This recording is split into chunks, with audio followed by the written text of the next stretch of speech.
Good morning and welcome to the Freelance Mum Class Assembly. Thank you very much for joining us on Class Assembly. This is your chance to feel part of the Freelance Mum community, to find out who the Freelance Mum Star of the Week is, also to find the latest in this week's podcast. Myself and Laura Rawlings had the delights of catching up with star consultant Becky Barnes, who is a firm favourite here at Freelance Mum. She had us rummaging through our wardrobes and she's got some great advice for staying stylish and also making sure you're sustainable as well. And not forgetting, we will of course be playing out the Freelance Mum Anthem, having a look at some of your business best bits. All of that is coming up in Class Assembly this morning. Don't forget, if you're watching this live or even if you're watching on replay, to say hello in the comments. It's always nice to see you and know that you're there watching and enjoying it too. So first things first, let's find out who our Freelance Mum Star of the Week is. I love our Freelance Mum Star of the Week. It's always so nice to shine the light on you, to have a look at who's doing what, who's chatting to who in the mothership and see how they've shone. And this person has been a real shining star. So as we have a look at the battered gold envelope, it is battered, it is gold, and it is an envelope. It's all of those things. Let's have a look. Our star of the week is, are you ready? Are you excited? Because I know I am. It's Adele Williams. Congratulations to you, Adele. We think you are super duper amazing. And I think the word actually to describe you is rising star. You've been an absolute rising star throughout the whole of the pandemic. I know it's been really challenging for you, as a photographer, not being able to work at all in many points. And now that you've really just turn things around with a fantastic offering, and so many of us are in complete and utter awe of you. Really, truly, we are. And personally, I'm so excited. Got the family photo shoot booked in with you. Messy play with the girls outside. Cannot wait for it. But these are the reasons why we think you're super duper amazing and that you have shone in the mothership this week. You had a really it's the launch of that brilliant photo shoot. You also gave a lovely, honest and heartfelt answer on Tuesday, on the Tuesday takeover, when Rachel Mason set a lovely question about resilience, really, and how we've managed to turn adversity to our advantage. And you also had some lovely gibbons that you were showing this week of your husband juggling with wriggling one-year-old on lap. Oh, it's so great, isn't it? Great to see those moments. Slight tongue-in-cheek there. And it's just been a joy, a real joy to see how much you have shown and the strength of the Freelance Mum community and how much people have enjoyed that with you as well, Adele, and cannot wait to see all these photo shoot photos. And yeah, I just think you've just done so well. Really, truly, I do. So, Adele, super funky penguin. Congratulations to you. Let's share your certificate there. I do hope that you print it out and you pop it on your fridge. Well done, Adele. We think you're super duper ace. And here is the battered gold star, the original one that's been going for some time, complete with tide marks. Actually, I think they are quite literally tide marks. I think it's from when I've done Star of the Week on the beach before. And I hope, Adele, that gives you a really good feel-good factor. So I'm looking forward to your Tuesday takeover question as well. And it'd be lovely to see what you come up with. So before we go any further, it's time now to have our Freelance Mum podcast. And this week, Laura Rawlings and I caught up with Becky Barnes. It was a real joy to catch up with Becky. She had us rummaging through our wardrobes, and here's what it looked like.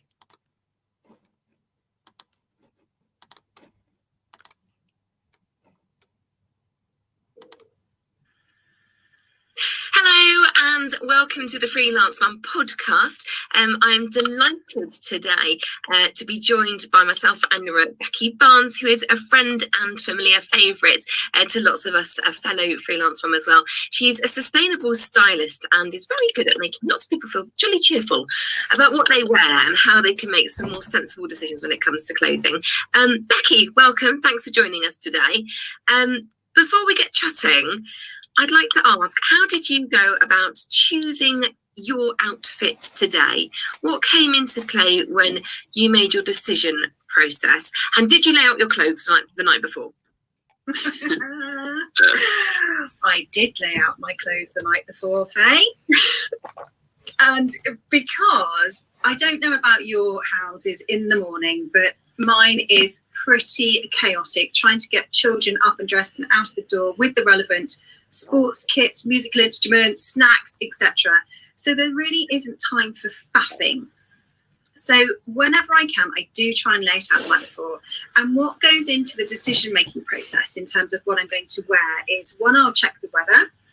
And two, I will look at what I'm doing. So I knew that this morning I was going to be in a wardrobe helping a client build some new outfits. And I'm never sure how warm or cold it's going to be in a client's house. So on those days, I layer up so that I start off with loads of layers and then I can take off as appropriate or leave them on if it's freezing. So that's what I did. I looked at the weather. It was going to be cold and rainy, looked at what I was going to be doing, picked a piece. Actually, I wanted to wear this dress because this was a new piece that I picked up in a charity shop the other day.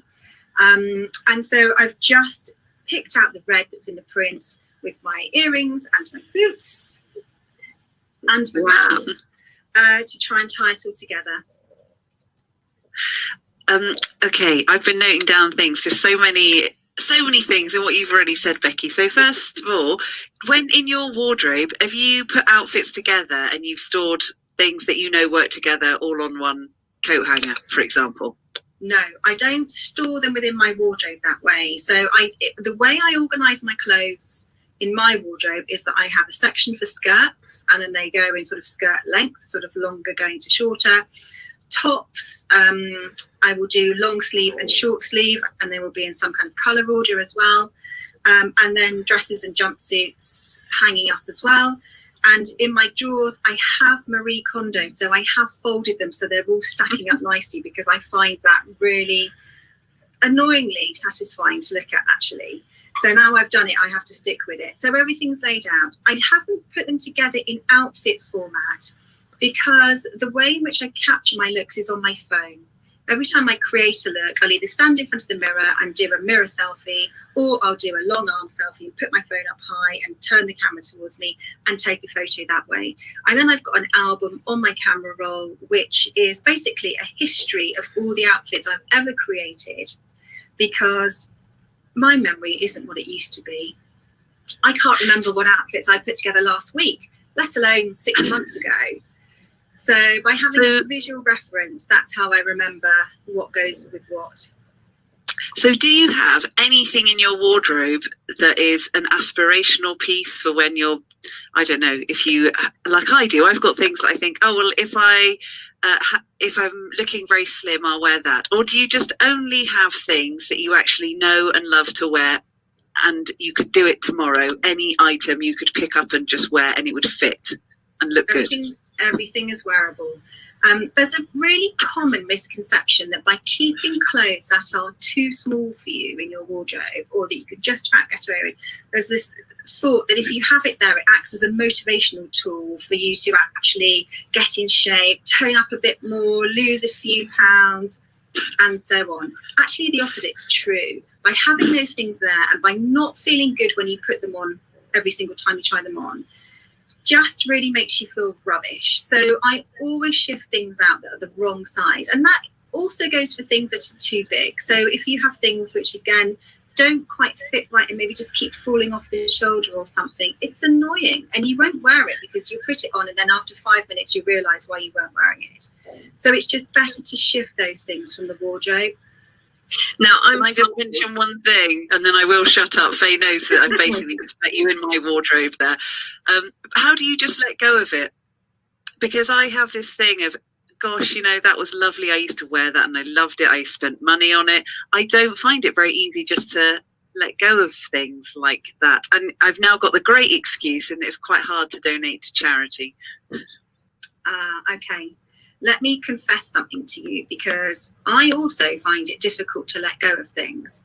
And whilst I'm really good at moving things out of my bedroom, which is where my main wardrobe and chest of drawers is, I'm a stickler for then keeping it in the spare room wardrobe. So I'll move it out of my space, but it's still in the house. And over lockdown, I had to really address that because everyone was decluttering. I also felt the need to do that. I felt it's somehow a cathartic process. I wanted to get rid of stuff that was no longer serving me. And that's when I turned to the spare room wardrobe. And in there were things that you've mentioned, Laura. So things that I once loved, things that were perhaps quite big investment pieces at the time, things that were sentimental, things which I were then keeping hold of just in case my currently 9-year-old ends up loving vintage. And then one day, perhaps when she reaches 18, she'll open this wardrobe and think it's fabulous. I also had other really random things in there, like fancy dress outfits or things that could be made into fancy dress costumes to cover all sorts of eventualities. Things which were too small. I had an outfit in there that I bought for my brother's wedding 13 years ago, which I hadn't worn because I changed my mind and picked a different thing. So lots and lots of history, emotions, money tied up in that space. But I did feel that it was time to let go. And the reason that, well, there was 2 reasons that really encouraged me to do that. Firstly was because I am so passionate now about this environmental cause and us doing whatever we can. Actually, by keeping those clothes in my wardrobe being unloved, undervalued, unworn, and not realizing their true purpose is not environmentally friendly. By me keeping them and not doing anything with them, it's encouraging other people to go out and buy those items from you. So one, I just felt by releasing it and releasing it to people who would want it and use it and value it, that's great for the planet. And also I had my eye on the prize. So I wanted to raise some money to buy an electric bike. And so I had a goal, I had a financial target. And again, that was a motivation to list these things, sell them, pass them on, and bring me something back from it, which I could then invest in something which was right for now. All those things in my wardrobe are not right for now, but the electric bike is absolutely right for now. So that was my way of letting go and feeling really positive about doing so. I love what you said there, Becky, about your clothes not having their true purpose. It's not just about it, you know, that's not right, it's not serving you, but they now need to go and continue their journey elsewhere. It's a really lovely way of looking at it.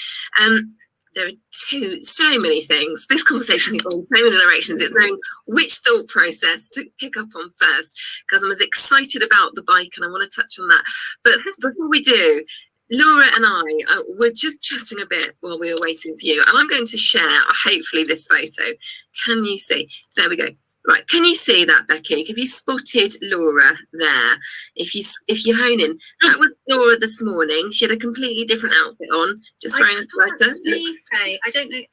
Doesn't matter too much. Which of the segments is Laura in? Laura's in the third line there. She looks nice and smiley. She looks lovely. But in the last 15 minutes, she's got changed. And she's got changed, Becky, because she started to rummage through her wardrobe. And she's put something on. I almost feel like telling you the entire conversation, really.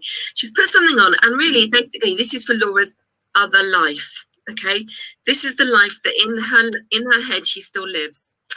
And she said to me, "Shall I wear this? I haven't got any tights." It doesn't matter. I'll pull my socks up. It's in the top half. So, Laura, can you now? I asked Becky to talk her through her outfit. Laura, yeah, come on, talk us through. Is this a wardrobe keeper? Is it a favourite of yours? What made you grab this in the last 15 minutes? Okay, well, I am so happy that Becky was kind enough to say that.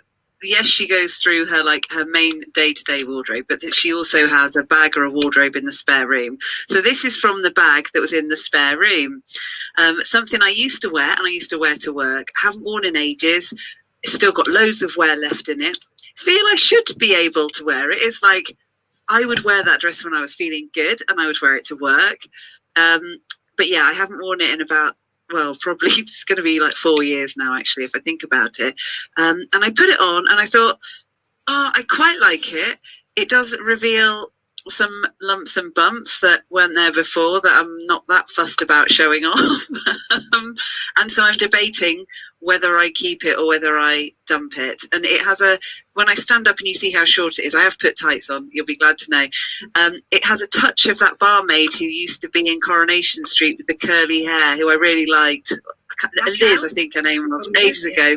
Raquel. That'd be a much nicer reference, but no, I don't think it was Raquel. So I'm trying to decide whether I keep hold of it or not, or if actually my day-to-day is so far removed from wearing this dress that it's not about me just raising my aspirations a bit and getting out of my leggings, that actually I'm keeping hold of something that is utterly kind of pointless. That's where I'm at with it. So shall I stand up? You don't have to don't feel like you have to judge the outfit or me in it particularly, but you can't see, but it's quite, that's the bottom of it. So it's quite short. It is nice. Faye, you said, when am I going to wear it? It's a very good question. It is an outfit. In a practical sense, like what occasion is that for? Is that for dinner parties that don't exist? You know, in your head you think that one day you'll do this when you're in your 40s, or was it, you know, for an awards? You know, I wanted to know in your head what was the occasion. But Becky Barnes is the person. I'm handing it over to Becky because I'm not the person to be asking. Well, you've almost sort of fallen into a trap by asking that question, because one of the things that's most powerful when it comes to our clothes is decoupling them from the purpose from which you bought it. So time and time again, I would go into wardrobes, and again, I was in one this morning where a lady had this gorgeous check suit, a jacket and trousers, and she said, I'm just never going to wear this because I don't have that lifestyle anymore, and I don't go into an office, and I would never wear a suit, so I'm just going to toss it.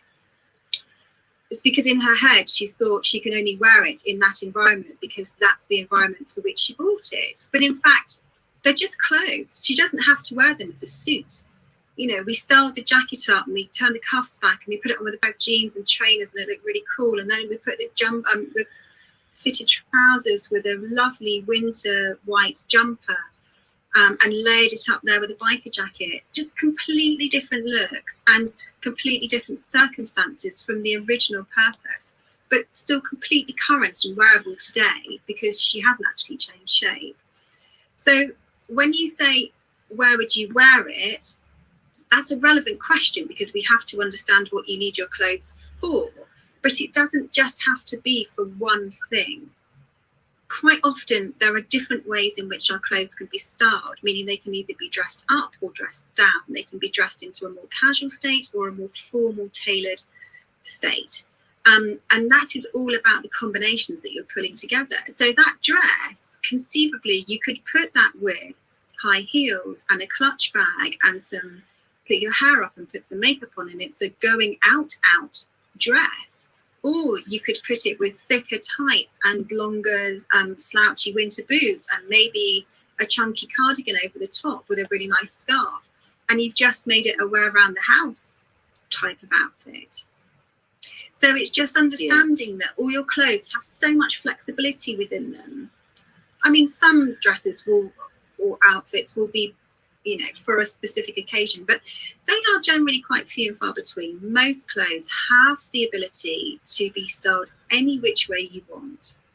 So I would actually say, as long as you feel good in the dress, Laura, and you're not constantly tugging at it and it's not making you feel self-conscious, then I would keep it and I would wear it. Yeah, that's a great answer. Laura, which direction is a great answer. Dress is going to head in then? I'm going to try and dress it down because I only go into I go into an office space so rarely, and frankly, it's not formal. It feels nice to wear it. I am actually glad to get out of my shapeless jumpers and oversized, leggings and, all the stuff that doesn't actually reflect my shape at all. It does feel nice to wear something that has a shape to it and I sort of see myself underneath it, but I like the idea of dressing it down and thinking about how I can use it now. So honestly, that's a really good answer. Thank you, Becky. Oh, you're welcome. And just to touch upon your shape as well. So this is a generalization here, but generally as we age, some weight is added to us, and particularly women. A really common place for us to have weight added is around the middle, and that can be really distressing actually for some women who perhaps their waist was always their best asset and they really played upon that. So to suddenly not have definition there is it's a shock, and it takes a bit of adjustment. But what tends to happen in those situations is because the women are so self-conscious of that changing shape, they don't want anything tight, so they therefore overcompensate and wear baggier, more shapeless, boxy styles in an attempt to hide what they see as a problem area. But actually, what that can end up doing is all that excess fabric is, in fact, adding perceived weight to you.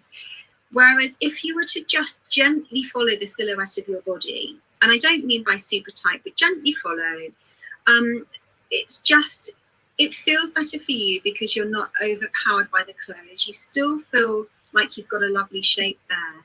And I don't know, it just tends to be easier to wear as well when you're just following your body line rather than completely swamping it. I particularly liked the turn of phrase when weight is added. It's such a nice way of putting it, rather than you've overeaten, you know, I did this, it was my fault, da, da, da. Actually, no, this is just what happens, it's part of our age. And yeah, it's a really lovely way of looking at it. It reminds me, so Becky, part of what I wanted to talk to you about today is, especially when people are trying to be more sustainable or just love the thrill of charity shopping. Lots of charity shops, the good news is they've reopened their doors, but you can't try on clothes. And I have bought some absolute howlers that I wanted to share with you, Becky. And I wondered if you could give us any tips. So this I picked up. It's it's a cheap cashmere, and so you can't see how lovely and soft it is. And I thought, oh, that is so lovely and squidgy. I'm not going to put it on, but you can see it's quite long. It sort of comes down to my knees, and it follows the line, but I think it makes me look a bit like a sort of slightly lumpy stick of celery. It's a very, I genuinely don't know what I was thinking when I bought it. I know what I was thinking. I thought, this is so soft and squashy. I love the feel of this, but it's high necked. It's got a slightly peculiar sleevage. They sort of balloon out here. Like, how can you tell, you know, without trying clothes on and sort of doing this in the mirror, if something's going to work for you? Well, I think there's two things there. There's one is the physical fit of the piece, and actually, is it going to sit on your frame well? And the other thing is about actually, is it your style aesthetic, and is it going to work with the other pieces in your wardrobe? So they're sort of two different things. Before I forget, because of that dress, because you feel it's quite blocky, and because there's a high neck and voluminous sleeves, actually what we need to do is take some of that blockiness out and create more interest and depth and definition and texture. So you could try adding a belt with it. You could try maybe placing brooches or a statement necklace over it to break up this expansive torso that you'll get on the front of your body. You can see if you can alter the sleeves as well. So perhaps by taking out the bell sleeve and just by narrowing it, it just might sit completely differently on your body. But it just might be there's too much of it, Faye, for your frame, which is quite small anyway. In terms of it physically fitting, there are three things you can do. So one is to know your measurements. So take your bust measurement, and that is around the widest part of your bust, not where the band goes on your bra, over your actual bust itself. Your waist measurement and your hip measurement, write those down and take the tape measure with you so that you can then measure the clothing. I was doing this yesterday when I was shopping for a client. I had her measurements. I knew what I was looking for, and even though the label says it's a 12 or a 14 or whatever, there's so much variation between brands that you need to measure. You can also hold things up against you. So if you are looking at a skirt or trousers or jeans, if you hold the waistband and put the front of the waistband in your belly button, and then take the trouser or the skirt around and see if it fits to your back, middle of your back, that'll tell you if it's going to go round or not. Similarly with coats or tops, you hold the shoulders and then hold it against the back of your shoulder to see if it's in line with your shoulder that way. So there's ways that you can get around the physical fit. And the third tip for fitting is actually take a piece that you know works and then put that against the piece that you're considering buying as well. and do a like-for-like measurement. That way, if you don't like a tape measure. That's great. Love that advice. Yeah. That's such a good advice. So good. Laura, do you want to ask a question? Because I feel like I just hog Becky. Not at all. Oh, I know. One thing I wanted to ask earlier, you just said about selling stuff. So you said keeping your eye on the prize of the bike, which I know Faye might mention. So where do you actually sell your clothes? It depends. So I tend to split my clothes out into 3 piles. There is what I think I can sell locally on a local Facebook postcode site. So I know within my postcode I can list items, and then people come to the door and collect it from me. So there's it's knowing your local market and the price points and what's likely to sell. So I know what sells within my postcode and what money I can get for it. Also, the higher end stuff goes in a different pile, and I take that to pre-loved designer shops. So within Bristol, we can either access Rag Trade or Village Green Boutique, who will sell on your behalf, and you get a commission. And then the middle ground stuff is the things that I list on eBay. And even though it's laborious to take photos and do the descriptions and put effort into that, it is worth it. And I think eBay alone's got me £1,500 worth of revenue. And you think things weren't particularly expensive, but when you're selling a lot of things for £4, £5, £6, £7, if you're listing 4 or 5 things a night over a period of weeks, it adds up surprisingly fast. And I was really motivated when I saw the sale amount just skyrocketing. Yeah, definitely. That's amazing. It's really good. I like the way you know your market and you're just pricing it accordingly. That's so good. Your love of your bike, I have been following on social media, Becky, and it is a real joy. It makes me happy just seeing how happy you are. I bought a bike over lockdown as well. I was determined to go a bit further. This was back when it was, Boris only said we could really go out if it was the absolute essentials, which included the cycling. So I was really excited to do that. So I have a couple of questions to you, Becky. One is, have you managed to, do you own more Lycra? Does your wardrobe now have more Lycra? And 2, and this is, I ask you this because I have not sussed this out. Have you sussed out yet a decent wardrobe that you can wear to cycle and then turn up at a meeting and look semi-presentable? Because I've still not mastered that look yet. You still need a certain amount of, a skirt isn't going to cut the mustard. Jeans just don't seem to be quite flexible enough. But turning up in my cycling shorts doesn't feel quite appropriate when I rock up for this meeting. So have you mastered yet a cycling and looking vaguely presentable at the end of it look? And if so, what's the secret? In a word, no. No, I haven't. And I don't know that there is a quick answer to that, basically, because I think it also depends how much effort you're expending on getting to your destination anyway. I know that if I've gone out for a 20-kilometre bike ride and I'm trying to do that in less than an hour, I come back and I'm pretty sweaty and therefore wouldn't want to go in to a meeting or to meet people in that state anyway. So I think my natural choice would always be to get to where I'm going and then shower and change so that I felt fresh and presentable. But it depends on how arduous your commute is, isn't it? If it is not too challenging and you're not going to break out in sweat, some form of trouser and a flat boot will work, as long as, again, there's not too much material in the leg. And the top, that could be anything really, couldn't it? As long as you've got something on which is a suitable cover over the top to keep you being seen. And in answer to the first question, yeah, I do have more Lycra now, but I have managed to source it all secondhand.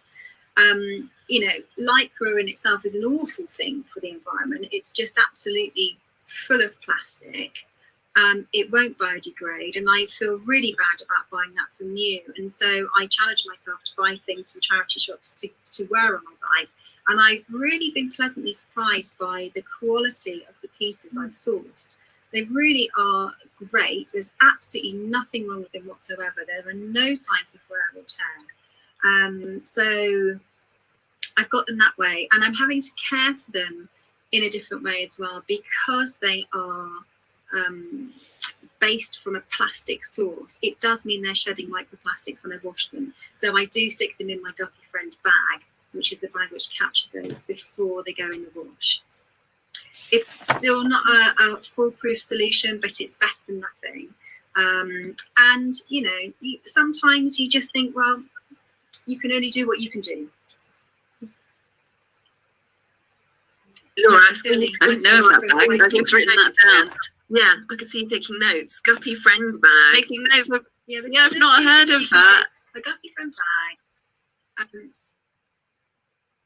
Yeah, they're good. I mean, if you we try and avoid polyester now and acrylics and nylons within our house for that reason. But sometimes you can't get away from it. Sportswear is full of it. If you have children who again have football strips or PE kits, they've got them in. So it's just about how do you manage that. You can also get something called a Cora ball, which you put in the washing machine, and that attracts the fibres as well. I mean, in an ideal world, the washing machines of the future will have sufficiently sophisticated filters that they're doing that work for you. But until that happens, it's just putting a bit of a stopgap in place to stop anything that you're washing, to stop those microfibers being released directly into the water source. Becky, you're a marvel. You really are an absolute marvel. I love what you say and how much you make people smile as well. Before we go, I've shared some howlers. I want to share, this is a rare first-hand piece that you put me onto, possibly last Christmas, Becky, if not before. A soft gold worker jacket. And I remembered it again only yesterday, and I wore it today on the school run, and I wanted to share it with you because I felt really good. You know, when it's one of those rare occasions, you're like, I've got it. And I was putting the girls in the van. It was a rare day where I was driving, and I was putting them, and I thought, yeah, I'm the version of me I want to be today. And it was only because I had this on. Yeah. That was it. That was the only difference in my outfit. And someone said, you look really good today. And I thought, genuinely, the only difference in my outfit was this. So clothes really do, they just lift you in such a good way, don't they? They are so incredibly powerful. And that's why I really wish that women could see them as such, and that it isn't something that's frivolous, and it isn't something, you know, that's to be sort of overlooked, because the impact they can have on your mindset and your mood and your propensity to say yes to things and your body language is just huge. Yeah. And getting it right is such a joy. Yeah, I couldn't agree more. So, before we go, I need to know, Laura, where's that dress going? I am going to go and I'm going to keep the dress, and I'm going to go and see what I can pair it with. And more importantly, I'm going to look in the wardrobe and go, okay, where is my one item like yours where I just put that on and I'm like, yes, I am winning with the version of me that's in front of you today.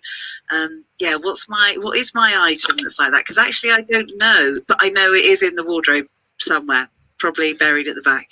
Well, possibly you could challenge us with, but I could challenge you rather with sharing that photo with us. I'd love to see that. I will. Yeah, I'll go do it.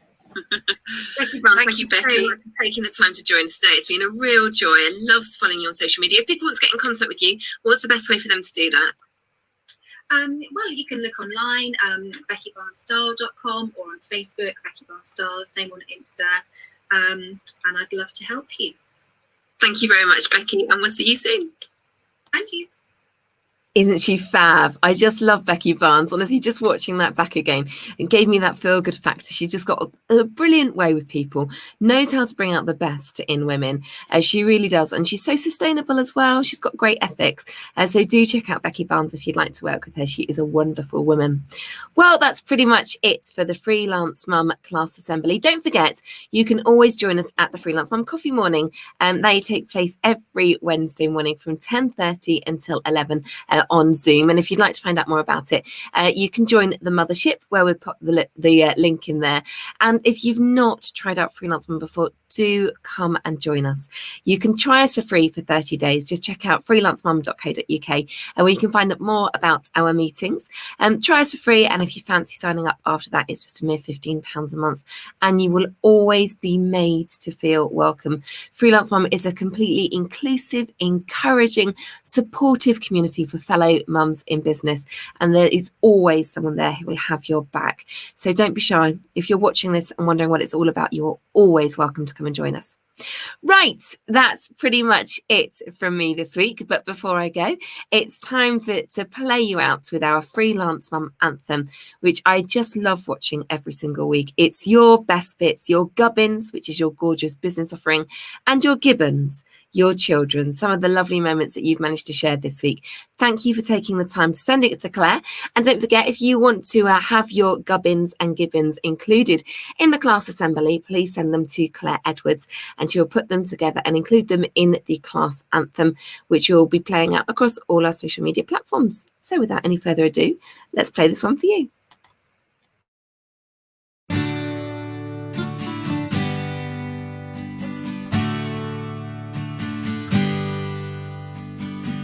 If you're jumping or grumping, we're here for you.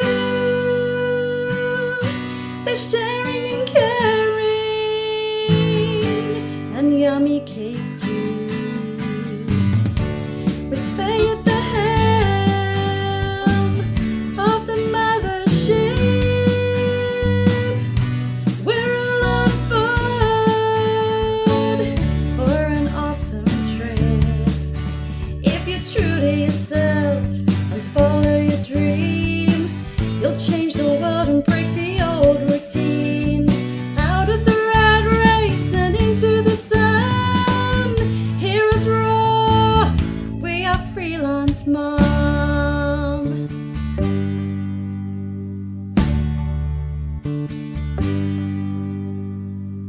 We are Freelance Mum. We are Freelance Mum. We are Freelance Mum. We are Freelance Mum. We are Freelance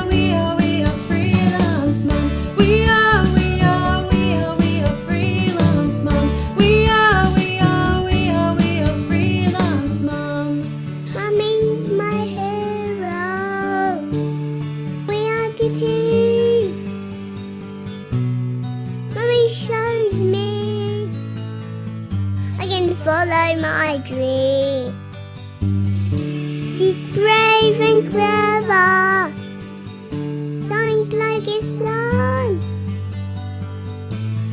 We're so proud to be a part of Freelance Mum.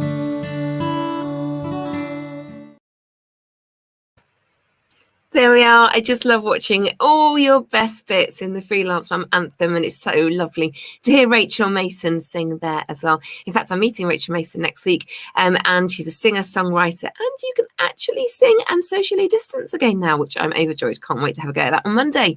Until then, have a lovely weekend. Thanks for watching. Can't wait to see you soon.